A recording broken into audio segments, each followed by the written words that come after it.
بسم اللہ الرحمن الرحیم۔ السلام علیکم دوستو، یقیناً دیکھا جائے اس بار ایسا لگتا ہے کہ پاکستان ٹیم واقعی جیت کے لیے انگلینڈ گئی ہے۔ ساری تفصیل آپ بھائیوں کو اس ویڈیو میں دینے لگا ہوں، مگر مزید تفصیلات کی طرف بڑھنے سے پہلے اس ویڈیو کو لائک کریں اور کمنٹ سیکشن میں آپ بھائی مجھے اتنا ضرور بتا دیں کیا پاکستان کرکٹ ٹیم انگلینڈ میں ہرا پائے گا یا نہیں، اور پاکستان کی موجودہ ٹیم میں وہ کون سا ایسا کھلاڑی ہے جو پاکستان کی جیت میں کلیدی کردار ادا کرے گا۔ اس حوالے سے کمنٹ سیکشن آپ کے کمنٹس کا منتظر رہے گا۔ دوستو، اگر پاکستان ٹیم کی بولنگ اٹیک کو دیکھا جائے تو وہ کافی اچھی ہے اور اکثر وہ پاکستان کے لیے اہم کردار ادا کرتی آ رہی ہے۔ انگلینڈ کے خلاف بھی جو پاکستانی بولنگ اٹیک ہے وہ انتہائی شاندار ہے اور یقینی طور پر وہ انگلینڈ کو پریشانی میں مبتلا کر سکتا ہے۔ اس کے بعد پاکستانی بیٹنگ کی بات کریں تو وہ بھی اچھی ہے، مگر اس بار پاکستانی کچھ کھلاڑی اچھی فارم میں نظر آ رہے ہیں، جس میں فخر زمان، عبداللہ شفیق، پروفیسر محمد حفیظ اور بابر اعظم سمیت شعیب مقصود،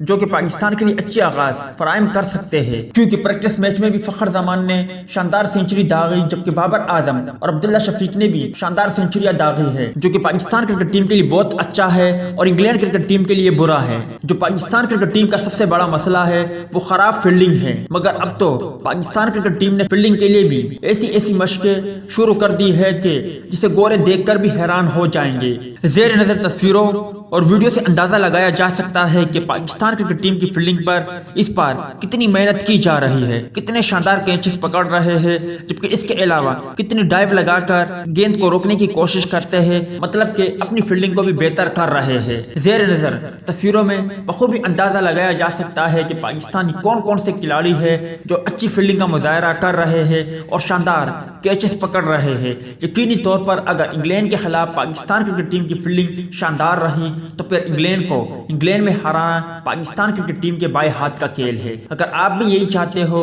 اور یہی مانتے ہو کہ واقعی میں پاکستان کرکٹ ٹیم انگلینڈ کے خلاف کامیابی حاصل کر سکتی ہے یا انشاءاللہ کرے گی، تو پھر آپ اس ویڈیو کو لائک اور شیئر ضرور کریں۔